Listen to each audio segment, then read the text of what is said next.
Could I have a little more light in the auditorium, because I'd like you to feel that for the next 50 minutes you are part of this as well. And although the address up there is slido.com, there's also sili.do. And what I'd like to give you notice of at the moment is thinking the unthinkable. What have you missed? What do you need to be thinking about? I want your ideas as well. Because if I'd been here a year ago with you, would you have been predicting Brexit? Would you have been predicting Trump? If I had been here a week ago, would you have been predicting what happened in the general election? It's that level of unthinkability that we want to get to. And my colleague Chris Langdon is here there as well. So I happen to be the mouth this morning, but Chris and I have been working extraordinarily hard, including over the weekend, about the implications. And what I would like to do is, and I'm going to come to you in a few minutes, either you can use your pad or we'll use some microphones as well, because it's always fascinating to see what's on your mind and what needs to be being thought about, because it's quite probable that you've got an idea of what's coming down the track, not in 10 years, but maybe 10 hours or 10 days from now. But what I'd like to do is, that's my first slide. It's a red alert. And John kindly invited us to talk at the ERM back in November and look at how much has changed and look at where we were last Friday morning. Unthinkables is what we're talking about. And I'm not doing this simply because it happened last week and everyone thinks it's fresh in your mind. What happened last week was seismic in so many ways, and it's emblematic of much that I want to talk about based on the work that Chris and I are doing. You'll have your own view of what took place. Look at what was being forecast. Look at what was being predicted. Look at the kind of ways both the papers of the left and the papers of the right were indicating the way people should vote. And there was ultimately massive pressure being put on by many newspapers that there was only one way to vote. Otherwise, there would be disaster coming down the track. And there you can see the Daily Telegraph as well. But look as well at the odds that there were for Theresa May. And look at what the Daily Express was saying on the right-hand side, or the Daily Mail as well. Let's reignite the British spirit. And look at what was said as well about Jeremy Corbyn. Now, this is not a political comment, but this really is indicative of the unthinkables and much of what is going to underpin my remarks over the next few minutes. It is that so many people are getting so much wrong, including those who believe they're experts. So somehow you've got to defenestrate, which is why I say this is really a red alert. It's red because more than ever, we're not sure where we're heading. And you've got to analyze, I suggest, exactly how much you and those you're serving above you in the boards can really handle the enormity of what is happening. And therefore, at the heart of what I'm going to talk about is the human capacities in all of this. The vulnerabilities and the frailties. Look at the vulnerabilities and frailties which were exposed with the very autocratic view in which, way in which Theresa May decided to hold the election. And what we're talking about as well, and you may think that this is too rich at this time, based on our research, which is an enormous number of interviews, 3,500 pages of transcript, 450 hours of interviews with people right at the top, this is now potentially an existential threat both to corporates and to governments. You may think that's too rich, but that is the way we're heading in the enormity of uncertainty that there is. And the conformity, this is the overarching conclusion of our work, the conformity which gets executives to the top and qualifies them for the top positions these days, in many ways disqualifies them from accepting and then embracing the enormity of the new non-normal change. And that's why what happened last Friday or Thursday is so critical. It showed that so many people at the highest levels were wrong, and it also underscored something that we heard from the chair, the new role that millennials and the next generation have and have got to have in every single bit of your calculation. It's something that we've been working on this now for 3 years, but it's something that came to the fore right at the beginning of our work, that the next generation feel left behind and irritated, angry that what they believe is simply not being handled and embraced in the way it should be. Now, at the Hay Festival, just a few miles down the road from here on the Welsh-English border, there was Stephen Fry, just 10 days ago, talking about we are now facing the greatest change to our living. The Astronomer Royal, Lord Martin Rees, was saying the same kind of thing. This is now a big challenge to governance, the kind of things that I'm going to outline to you. In other words, this has got to be seen in a much broader way than maybe the way you're seeing it at the moment. It is existential, and there are challenges which go right across the board on thinking the unthinkable. Of course, to have an unthinkable means you can't think about it, but at least it gets you talking about it. I'm going to come to you in a moment about how you prepare for what is happening and prepare for it smartly. That is at the heart of the challenge. It's a reputational, it's a career, but it is also an existential threat. I was giving a similar presentation to 80 executives in Sydney 3 weeks ago.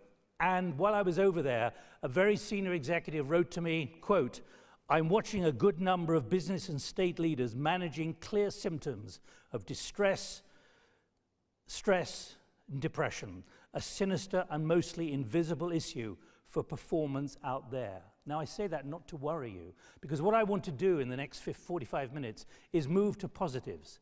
There are positives, but the positives depend on accepting that there is a new normal and there is a new reality. There's a bell-shaped sands on which careers have been built and which you largely assume were in place are now shifting in directions and with new characteristics that are completely unexpected and unchartable. Unexpected and unchartable, which is why I'd be interested in whatever you might want to say about unthinkables which are coming down the track, maybe in a few days, maybe in a few months, or things we've got to really be thinking about. The nervous system of the world is deeply fragile, according to the Martin School in Oxford. Ian Goldin, the outgoing director there. What you believe are rules and norms are under siege, being abused or vaporizing in unthinkable ways. Now, I'm just bringing to you the kind of things which are now out there in ways which are confirming much of the work that I'm going to put before you today. All your assumptions about your capabilities and skills are at stake, and the capacities and skills which got you to your jobs are now really being challenged full time. So that's the kind of way in which things are moving. And you may say, "My goodness, Gowing, what are you doing here on a Monday morning depressing us like this, telling us that the end of the world is nigh?" Of course, history shows that there have been terrible moments in the past. This is not a terrible moment. But what I want to do, and I think why I've been invited here, is to stimulate you, to rattle the cage, to think in different ways, in positive ways which are maybe countercultural, which take you way out of your comfort zone, and how you can embed that in the organization you're working with or for, or under contract for. The challenges are really multiple and multifaceted. And I want to hear from anyone who really takes exception or disagrees. But there is one wonderful description of this by someone who is deeply involved in a massive reform process. I can't tell you which one it is. But he says, what I'm facing now in my organization, it's like eating an elephant in one mouthful, because the pace and the scale of change is so enormous. You know where to start, but how quickly can you achieve it? It is moving at that fast, but that's the scale of the challenge. The system is being fundamentally disrupted. The IMF talking about unleashing a global revolt by negative economic and political forces coming down the track. The FT talking about the international order of the past 70 years now fraying, maybe even breaking down. And the challenge for you, I think, is how you transmit that, how you build that into the systems of risk which you are addressing. This is not about being passive and having narrow stovepipes. This is about being really broad for reasons that I'm going to underscore very quickly. So, the challenge at the moment, and I'm going to come to you if you've got any ideas on unthinkables for the moment, it's you've got to have a new awareness of what's going on. You've got to have new flexibility. You've got to have new breadth. You've got to have a new receptiveness to the enormity of what is changing. And you've got to have receptiveness to modify what you do and how you do it at the top. Now, you may say, that's a bit of a grand thing for Gowing to be saying standing here.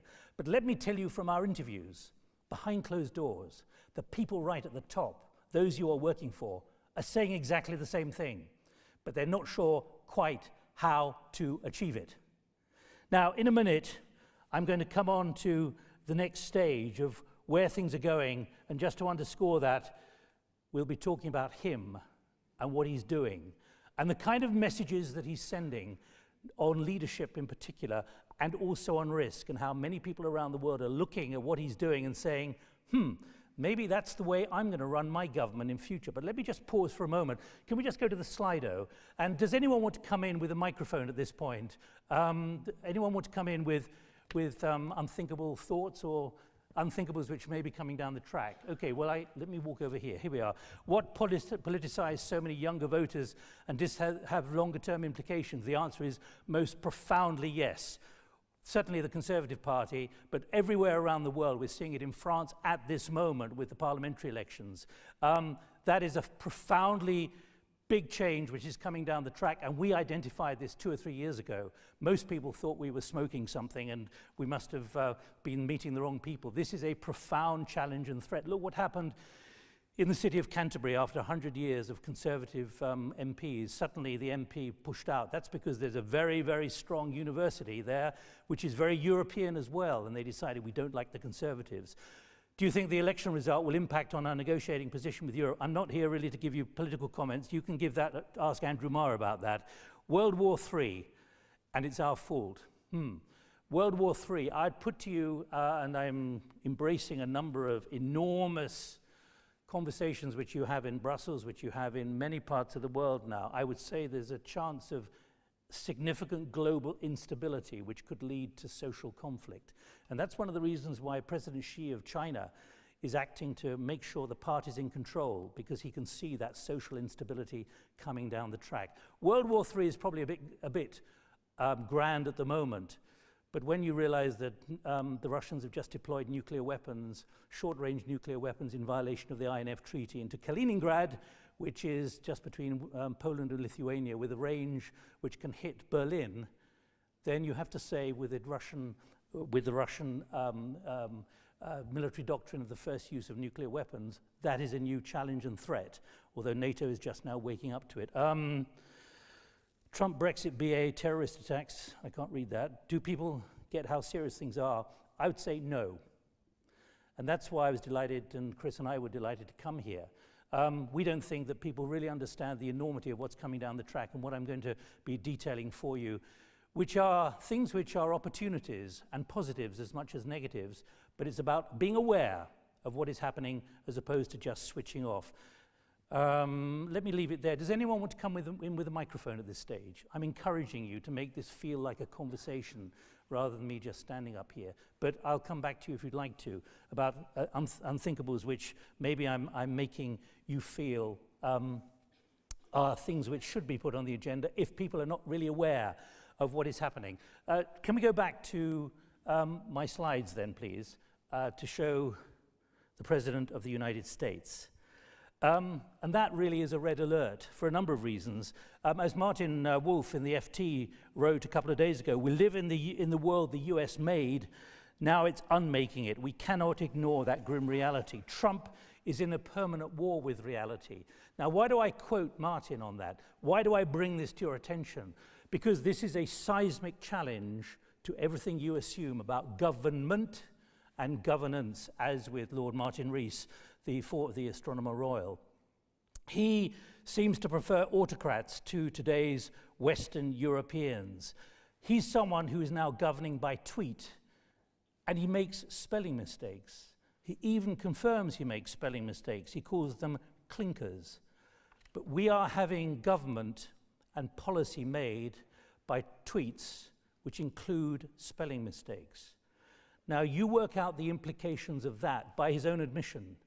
If he's dealing with North Korea, if he's dealing with countries which maybe he has a foggy idea of. When he went to Jerusalem to see Netanyahu recently, he said he'd just been in the Middle East. And he also, when he announced to the Chinese president that he just launched 59 cruise missiles, he said he'd fired them at Iraq when actually he'd fired them at Syria.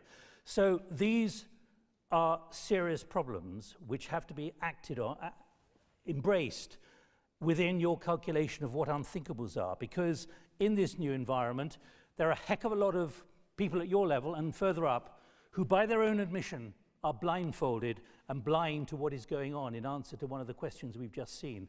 This was actually a cartoon which was on the front page, the front cover of the Chatham House bi-monthly publication, Chatham House, the Royal International Institute for International Affairs. And it was their cartoon based on our interim research findings that vast numbers of leaders were blindfolded to what was coming down the track. And this was before the Brexit vote on the 23rd of June last year. The lost art of leadership in all of this. But how do you handle what is now happening? Oil at less than 50%. For Nigeria, for Ghana, for many countries which are oil producers, including Russia, this is potentially an existential threat. Oil is not going to go higher than $50, probably, even though that's what the Saudis wanted to do when they smashed the oil price by 60% 2 years ago. This is a new reality. So is this extraordinary exuberance there is in the markets at the moment, which is almost an unthinkable given some of the economic parameters, international market exuberance. And when you hear a chief investment officer like Tom Beckett of P Sigma writing, the gap between confidence and activity has rarely been as wide, my interpretation of that is it's illogical. So this is another unthinkable. Why is the stock market today at 7,500, almost at the highest it's ever been, when there are other things threatening? These are the unthinkables in this new environment. And for someone like Trump, he says, let's get rid of the North America Free Trade Association. Let's get rid of it. Easier said than done. What does that mean for someone at that political level who's saying it? Similarly, let's build that wall to keep out the bad hombres. Well, he's discovered now that if you say you're going to build a wall, then bad hombres don't cross the border. But he's discovered that Congress doesn't want to build this wall, and he doesn't have the money probably to do it. And similarly, what about the implications of something like a 15% corporation tax in the United States, that massive cut, which is going to benefit a large number of people in the corporate sector at the highest level, but probably not much more. Now, The Economist newspaper magazine is talking about this kind of policy, quote, as impulsive and shallow. While good in parts, it is unimaginative, incoherent, and insufficient. It's produced by a set of self-serving proposals put together by businessmen courtiers for their king. But I'd put to you that this is a much broader issue. Given what has happened in number 10 Downing Street and what happened 2 days ago with the resignation of Nick Timothy and Fiona Hill, what you're seeing in many parts of the world, and what we've charted, is the fact that those at the highest levels believe they know best, and they're not listening to people, don't want to hear from people who might have a different view and might want to put a qualified challenge or questioning of what they believe is all that's needed. And this is the heart of the problem, that much of the risk, which maybe you want to put on the agenda, actually those at the top don't really want to know about. And that's essential to our findings. Remember as well that Trump wants to drain the swamp. That means to end what he views as the self-serving bureaucrats and the unaccountables in government. It was popular because it was populist. And then he decides to sack James Comey, the head of the FBI, who's an independent figure.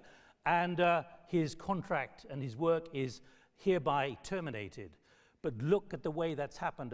An attorney general was also sacked simply because he wouldn't take a call from the president a few days ago.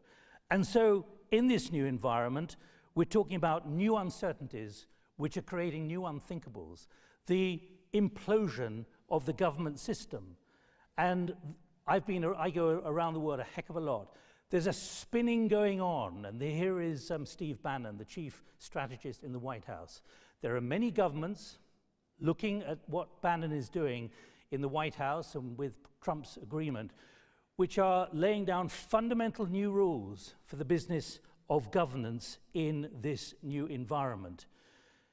He is someone who believes in the deconstruction of the administrative state. Now, for all of you, what does that mean for risk? It means that what you believe are the norms and the framings for judgments being made at the political and corporate level are no longer necessarily going to be the way it's going to be in future. The rules-based system is breaking down. He added in another instruction to people working with him and for him the following. He said, your job is to move fast and break things, figure out what needs doing and then just do it. Don't just wait for permission.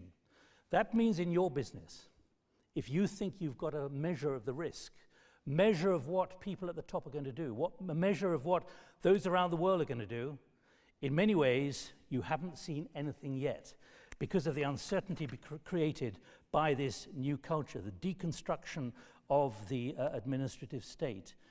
And there are even scarier figures which came out just a few days ago about what this means for government and governance. 559 key positions requiring Senate confirmation. For 442 of them, there is no nominee. That means the swamp is being drained because there's no one populating the swamp. In Washington at the moment, you've now got a kind of vacuum where people go to work, but they don't know what to do and they don't know who they're serving. The assistant secretaries, deputy assistant secretaries of state and so on, they are not there. And no one else has been nominated. Now, this is obviously emblematic of what I'm trying to get over, about how what you would assume is the system of government which is going to provide clarity and a clear forward direction ain't going to be there, can't be guaranteed to be there, and many other countries are watching. Look at what's happening at this moment in Paris after the parliamentary elections. You've got Macron, age 39, coming in as president a month ago, and at the same time running a party which is less than 1 year old. And that party has got by far the vast largest majority in the new National Assembly today. But this shows how the old way of thinking, the traditional assumptions of the way things are going to be, are no good anymore. You as risk managers might have been talking to the traditional parties, but actually the traditional parties in a country like France don't matter anymore. They don't figure because the people won't vote for them anymore. These are the new unthinkables which are really pervading much of public life. And I would put to you, just to repeat what I said a moment ago, in so many ways, you ain't seen nothing yet. And that's why when I was invited by John to come here, I was delighted with Chris to come, because in many ways what you've got to do is change the way you're thinking about risk. It ain't going to be about the business of reacting. You've got to work out what is coming down the track. And it's coming down the track amazingly quickly, because if you haven't seen anything yet, to misquote Bachman Turner Overdrive from 1974, you're going to see a profound impact on work from algorithms and artificial intelligence. I know you're going to talk about that and debate it as well. But this is a profound change coming down the track, which has got to be managed politically and managed by corporates. People won't have jobs anymore because they're going to be replaced by algorithms and artificial intelligence. And what about the end of cash with blockchain and Bitcoin? It isn't something for 20 or 30 years coming down the track. I was sharing a platform with someone from the MIT Media Lab just a few days ago in North Africa, and he said within 3 or 4 years, 50% of jobs in banking and finance will have gone. That has an enormous political impact, because overall, in the ain't seen nothing yet, you're likely to see the potential for the hollowing out of the middle class, with people who used to have jobs, who used to have mortgages and a nice way of buying things, won't have the jobs in the future that they imagined. And all this is going to have a significant impact on how you calibrate the way you are thinking of risk, because the risk is going to be so different. It is not about an extension of what you know already. It's something which is significantly different. And I'd put to you, in crude form, you may be thinking this is going to happen in 10 years. I would say that's a flawed and dangerous argument and set of assumptions to follow.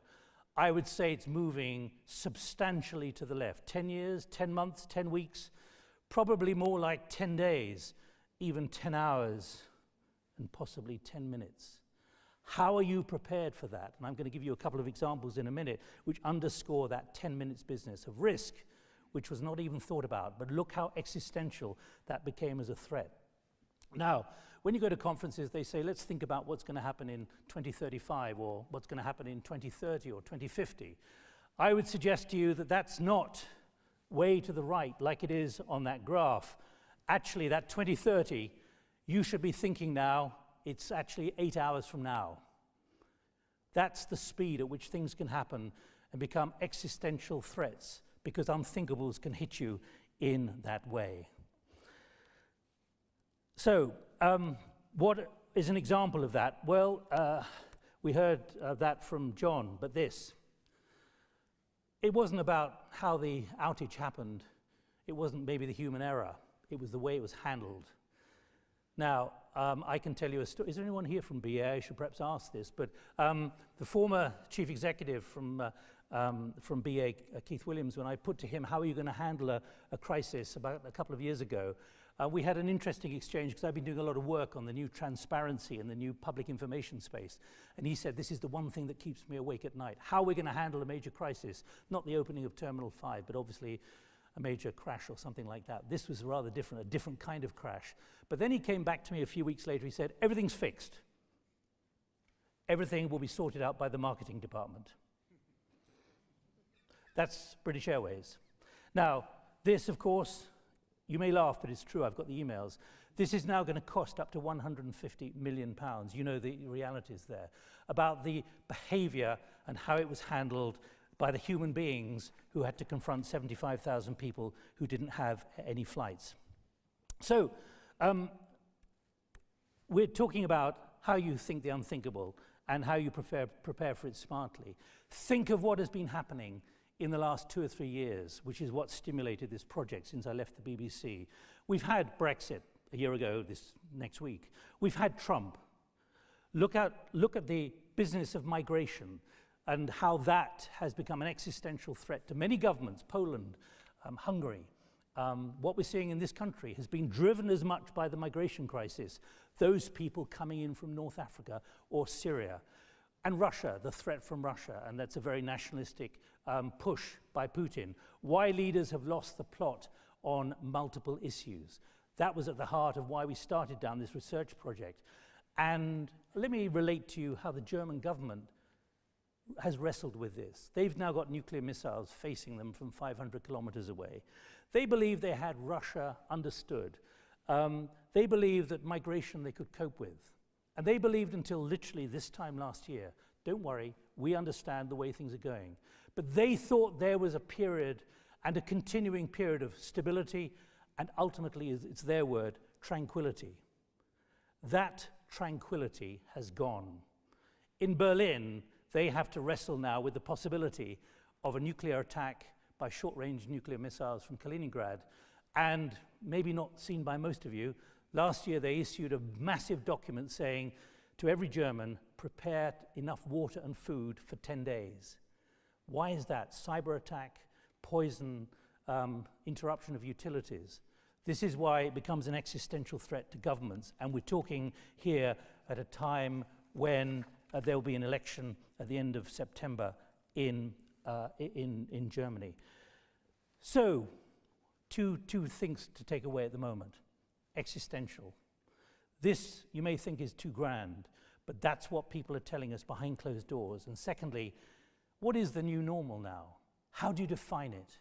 I can't give you that definition, except the new normal is, it ain't normal anymore. It is that uncertain in this new environment. So the challenge for you is how you create an awareness, a mindset which can handle this new ill-defined era for which there's no precedent. When Andy Haldane, the chief economist of the Bank of England, I've heard him 3 times this year saying, we don't have a model for the economy anymore. We can't predict with any certainty what might be happening. The variables are so different. That's indicative of how even the Bank of England can't chart and set significantly what is happening. Let me take one quote, which apparently there's one Slido quote at this point. Can we just put Slido up, please?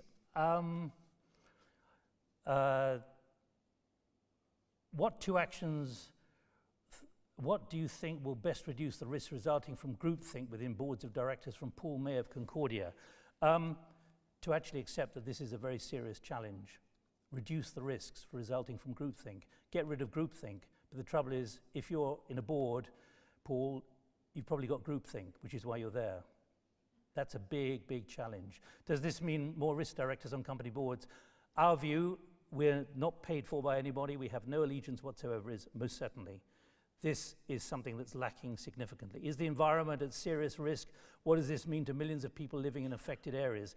Well, that's slightly off message on what I'm talking about, but when you look at what's happening in the United States, most states are well ahead of Trump on the issue of environment. So I'm not that concerned, apart from the political signals it's sending, and he's under enormous pressure from a large number of business leaders who've left his business advisory councils simply because they disagree with him so fundamentally on him revoking the Paris Environmental Accord. The best way to handle unthinkables is good crisis management. Yeah, good crisis management, but I'd put up here that this is actually the human factor. This is not about money. This is about how you adjust the thinking, how you adjust the human ability to handle this.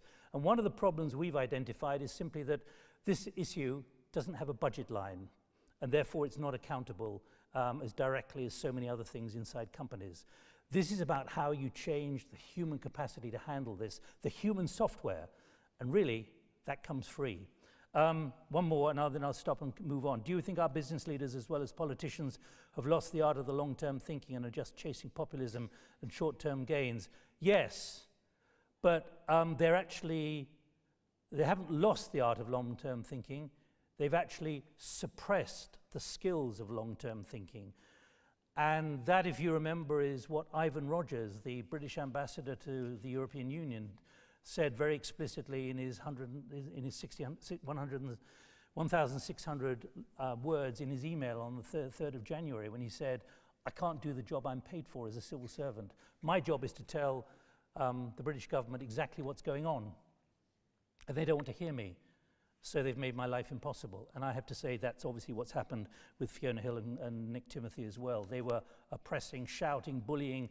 There was an interview on Saturday morning with the former communications director who said, quote, that the atmosphere inside number 10 was, quote, toxic, because when the advisors were around, no one could say what they felt they needed to say. And that's one of the reasons why when Putin invaded Crimea and Ukraine, no one really thought about it, because no one wanted to think about it in this new environment. Let me move on quickly. Can we go back to my slides, please? Because I've got just under 20 minutes to run. And I'm more than happy to take more. But look at what is happening out there when it comes to board and top-level management thinking about unthinkables in this new environment. Cash-rich, mega-rich companies like YouTube and Facebook, look at how they've been caught wrong-footed in significant ways because they didn't realize what kind of backlash there would be, the vicious videos that they're posting, the kind of vicious content that's being posted. They've had advertisers withdrawing. And you have to ask why those at the top didn't think, if we allow this kind of awful video, and I'm not going to go into the details of the kind of videos, is it possible that many of our advertisers who provide the wealth and the cash which makes us such a great company, certainly in terms of our survival, are they going to actually go against it? So even major companies like YouTube and Facebook have had to act retrospectively, not thinking about what might happen with that kind of level of awfulness being put on their screens. Similarly, Fox News, owned by Rupert Murdoch in the United States, Bill O'Reilly, the most successful presenter on Fox News, earned $25 million a year. Nice job if you can get it. Don't ask me and Andrew Marr what we were earning, or Hugh Edwards. We got nothing like that at all, certainly at the BBC. But the reason I show you that is that because of allegations of sexual harassment by Bill O'Reilly, when he was on holiday in Italy, he was sacked. And the reason he was sacked was because Murdoch realized that when revenues on air were plummeting, he had to get rid of the problem. The question is, why was that not thought about before? An unthinkable, which even someone like Rupert Murdoch didn't feel comfortable about thinking about. Now, let me show you a couple of bits of video to underscore that 10 minutes business. that unthinkability of the immediacy, the British Airways problem, I'll bring you this, which you remember, what happened 8 weeks ago on the United Airlines flight. It is a stunning scene. That passenger yanked from his row. Oh my God! His lip cut, dragged off a United jet for refusing to give up his paid seat. Oh my God! Look at what you did to him! Tonight, a Chicago aviation security officer involved here put on leave. But so many are asking, how could this have happened? John Clausen, in the orange shirt, saw and heard it all. After having done really nothing other than say, this is my seat, I bought and paid for it, I need to go to Louisville. I could not believe what I was seeing or hearing. I was in shock. Now, you remember the story, and remember the video emerged within less than 10 minutes sitting on the tarmac at Chicago Airport for that flight to Louisville, Kentucky. All of us have been through difficult times, not necessarily as bad as that. And you kind of grin and bear it. You know that there's overbooking, you know that they've got to cover their margins, et cetera, et cetera. But the fact is, this was immediate. It was a new vulnerability created by that. And you've got to think, rather like YouTube and Facebook and what I said about Rupert Murdoch, whether this was ever thought about, and the indications are it was never thought about by the chief executive, because the knock-ons were profound. Even seasoned crisis managers, probably among you, were stunned by the destructive speed and impact of the videos. Quite remarkably, none of these scenarios had been gamed for. So United said for 48 hours, the chief executives, they were caught out. They described this 69-year-old Vietnamese doctor as a belligerent. Probably he didn't know what was going on or what the details were. But the reason I'm showing you this is because 3 weeks later, all the chief executives of the airlines were summoned to Capitol Hill to the Transportation Committee, where they were grilled about their treatment of passengers, and it wouldn't have happened without this. United Airlines also suffered another indignity because a rabbit died on another flight, but that's meaningless. But it became rather like the guitar story. It became suddenly an explosive existential issue about whether guitar is badly damaged in freight under a plane. Because finally, a contrite chief executive described, quote, a mistake of epic proportions. And the committee chairman had to say, seize this opportunity. Otherwise, we're going to act, and you're not going to like it. And he predicted a one-size-fits-all solution that may serve some airlines, but not all. Now, that's how one bit of video can act as an existential threat to the assumptions of how you run something like a giant airline. Similarly, I want to go to a company which accepts there's a serious issue, Pepsi. I admire Indra Nooyi, the chief executive, for the kind of things that she's been saying. She does it publicly. I have first heard us talk about it privately. We are now in danger of creating angry consumers and angry citizens. Fast forward to what happened last week, and you can see where that's leading. Trust in institutions is near an all-time low as consumers increasingly expect companies to make money in a way that does not burden society. She talked of how in Pepsi the old guard and the old attitudes were being retired out. Now, I've heard her say that personally, and she said it on LinkedIn, the Performance with Purpose campaign. But even when you're sensitized to this, and this moves into the optimism, even when you're in a major corporate which is sensitized to this level of risk, look at what can happen if you get it wrong. And what I'm going to show you is Kendall Jenner in a big advert which was released at the beginning of April, which shows Pepsi being handed to a policeman. And the police are not liked, particularly by the black community in America, the Black Lives Matter movement, because they keep shooting and beating up people. Here's the video.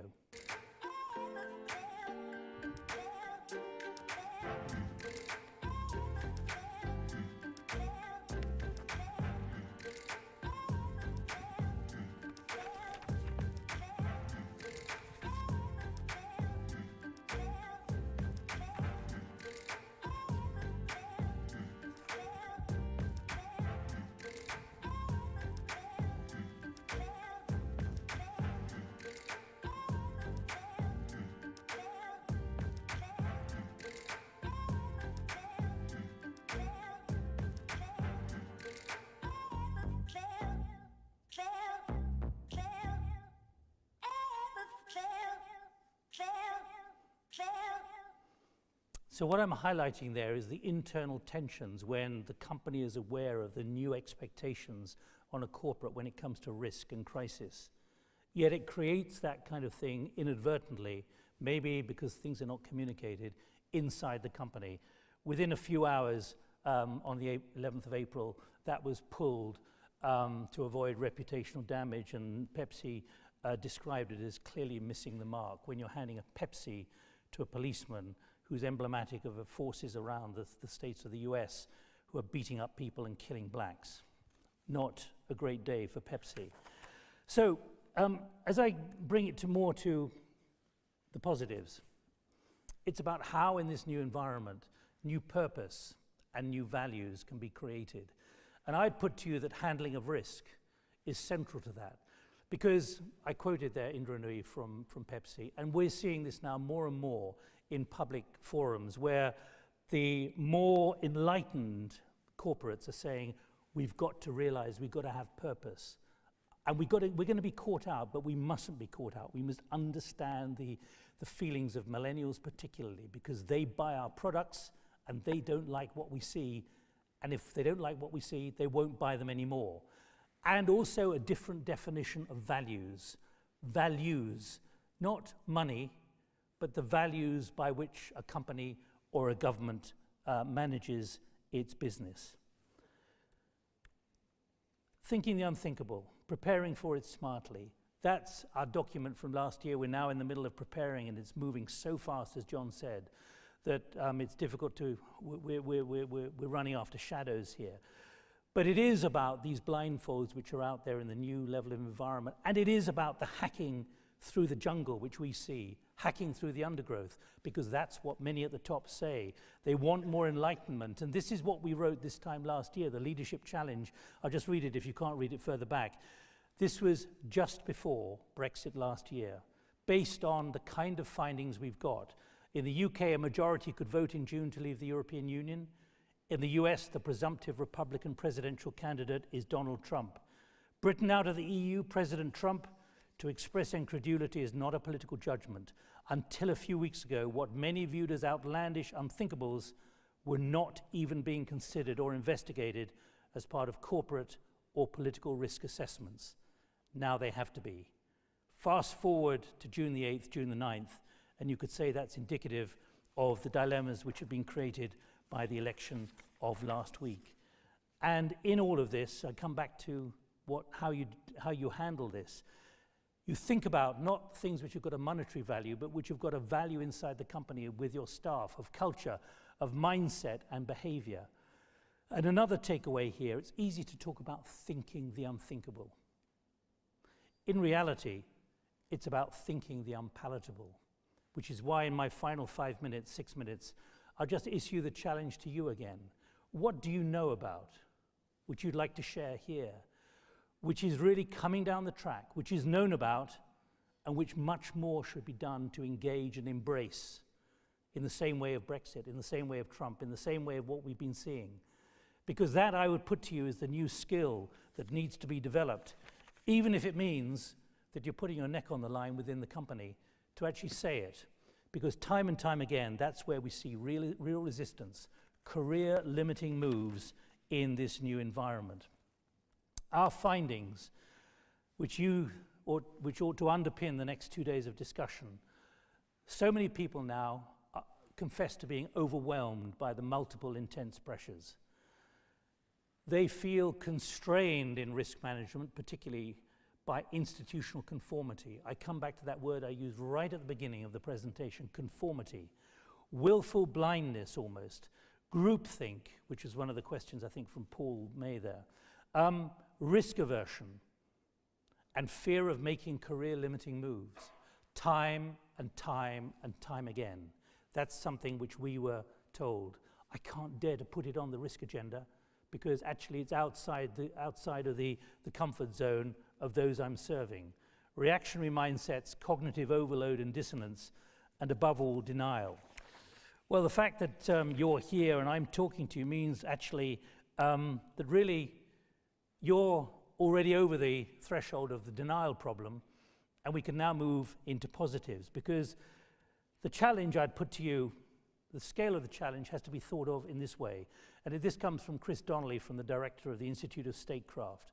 The rate of change we're going through at the moment is comparable to what happens in wartime. Yet we think we are at peace. The global pace of change is overcoming the capacity of national and international institutions. The global pace of change happening in wartime, the global pace of change is overcoming the capacity to handle this. Now, you may say, well, we're not in a war, and there was a question there about World War III. But there are so many existential threats at the moment which you do need to consider, because in many ways, the cyber threat, the artificial intelligence and algorithmic challenge to traditional work, the future of Bitcoin and blockchain, they are equivalent to wartime. They may be not people being killed, but they are, if you like, a war on the traditional way in which you do things and have been thinking of doing things. And you'll be sitting there saying, so what? What are the solutions? What's next? Where do we go? What do we do? How do we calibrate this? Well, that's why I'm here to rattle the cage and set a tone for your 2 days of conference. Are there solutions out there? Well, in simple order, I'd say yes, there are some solutions which are emerging, but they're only options in this new environment, that new awareness, that flexibility, that breadth, that receptiveness, and so on, which I talked about earlier. There are options out there, and we are now charting them. We are now researching. We are now talking to companies about what they're doing, but many are still blinded like rabbits in the headlights. But what is needed overall is new courage and new humility.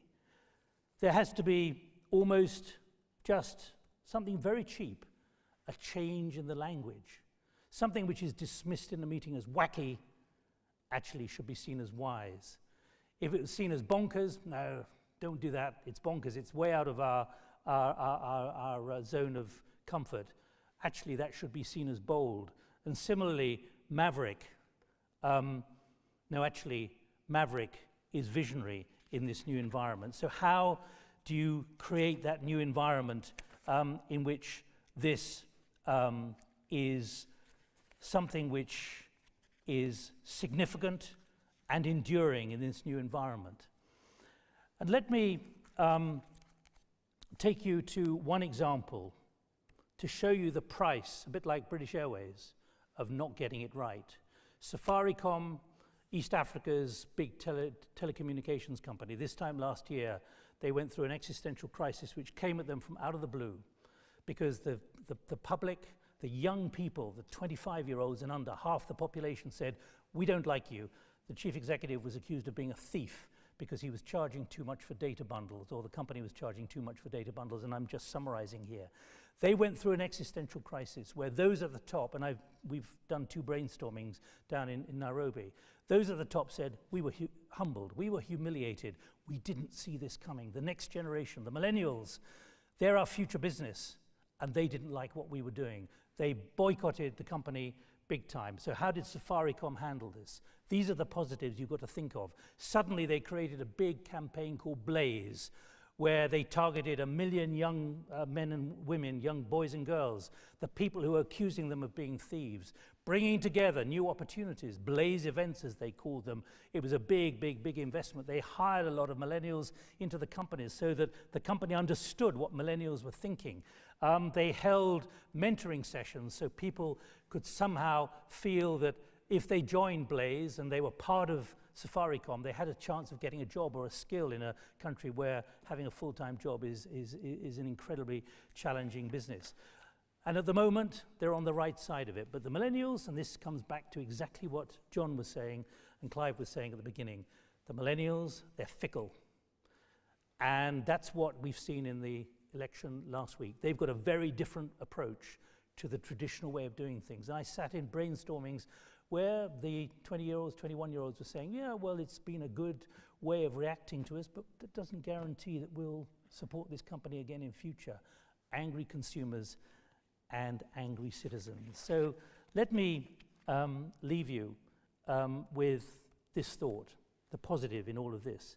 We've likened what we see out there at this stage as a challenge to join together for the leadership challenge, which involves risk, of course, because there are a lot of people, maybe like some of you, saying, that's me. How do we get together and actually realize that it's not just us alone? And we've likened it to lily pads sitting in a pond. And we see at the moment large numbers of lily pads, hundreds of thousands of lily pads of concern. And what we see is the possibility of somehow bringing them together. It may sound very idealistic, because if you share a problem and change your culture and change your mindsets based on what others are doing, then that's a great way to move forward. So I leave this as a thought to you as I just prepared just to answer a few other questions.